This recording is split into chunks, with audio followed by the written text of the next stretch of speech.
Indonesian quake toll at 1100 after second quake in as many days.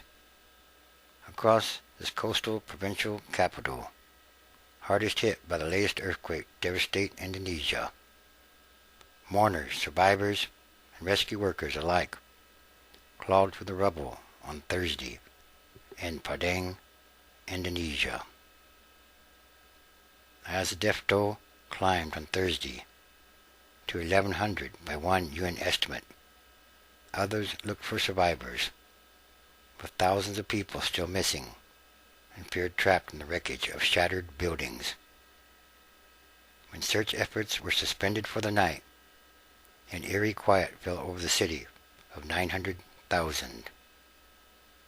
Wednesday's 7.6 magnitude earthquake started at sea and quickly rippled through Sumatra, the westernmost island in the Indonesian island chain. Government figures put the number of dead at 777, with at least 440 people seriously injured. John Holmes, the UN's humanitarian chief, set the death toll at 1100, and the number is expected to grow. President Barack Obama, who spent part of his childhood in Indonesia, has pledged to support earthquake recovery efforts there, as well as providing assistance in the South Pacific countries of Samoa and American Samoa, which were hit by a deadly tsunami on Tuesday. Most of the confirmed deaths in Indonesia were reported in Padang, where more than 500 buildings were severely damaged or flattened. Where a mall once stood was a heap of concrete slabs, layered like pancakes with iron rods jutting out. Police and army rescue teams used bulldozers, backhoes, and electric drills to clear the wreckage in intermittent rain, or climbed the hills of rubble to dislodge pieces of concrete with their bare hands. Relatives of the missing gathered outside ruined buildings, hoping to hear good news. But mostly, unfortunately, the rescuers only found bodies. Occasionally, they saved lives. One of the hospitals in the town had collapsed completely, with the state-run hospital partly damaged, its walls cracked and windows broken. Staff at the hospital treated the injured in tents set up in the open. This was a very severe earthquake. Not just one, but two in 2 days. "We are in shock," said one man. He said rescuers had found his daughter's body. "We are in shock." Major fault zones.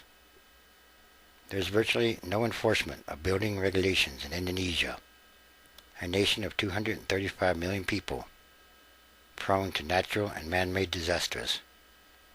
Indonesia sits on a major geological fault zone and can experience dozens of quakes every year. A 6.8 magnitude quake shook Sumatra on Thursday. Both quakes originated on the fault line that spawned the 2004 Asian tsunami. Wednesday's quake was the deadliest since May 2006. A 5-story hotel collapsed. Surfaid, a New Zealand-based medical aid group, said its program director narrowly escaped death when he fled a 5-story hotel in Padang just minutes before it collapsed. At least 80 people were missing in the 5-story hotel, paramedics said. People are trapped and screaming for help, but they are below huge slabs of concrete, which will take heavy equipment to move. Dozens of the biggest buildings had collapsed in the town. Most of the damage is concentrated in the commercial center market, which was fully packed. This region has been damaged seriously, including its infrastructure. And Asia braces for the next battering storm. Philippines begins evacuating province near Manilla ahead of another huge typhoon. The Philippines began evacuating a province near Manilla on Thursday ahead of a looming typhoon, as rain falling on the saturated capital added to the misery of victims of recent floods and stoked fears of another calamity or disaster. The sky has been clear over the sprawling city for the past few days, allowing the more than 2 million people whose homes were flooded to begin scraping off the mud and muck left behind by Typhoon Ketsana. That storm cut a destructive path across 4 Southeast Asian countries and took or killed at least 386 people, 280 in the Philippines, 92 in Vietnam, and 14 in Cambodia. Laos was also hit. We've been hit so hard. The situation now is just so difficult. We don't know if we can take another calamity. Typhoon Parma edging closer. It could hit on Saturday with sustained winds of up to 120 miles per hour and gusts up to 140 miles per hour, the government's weather bureau said.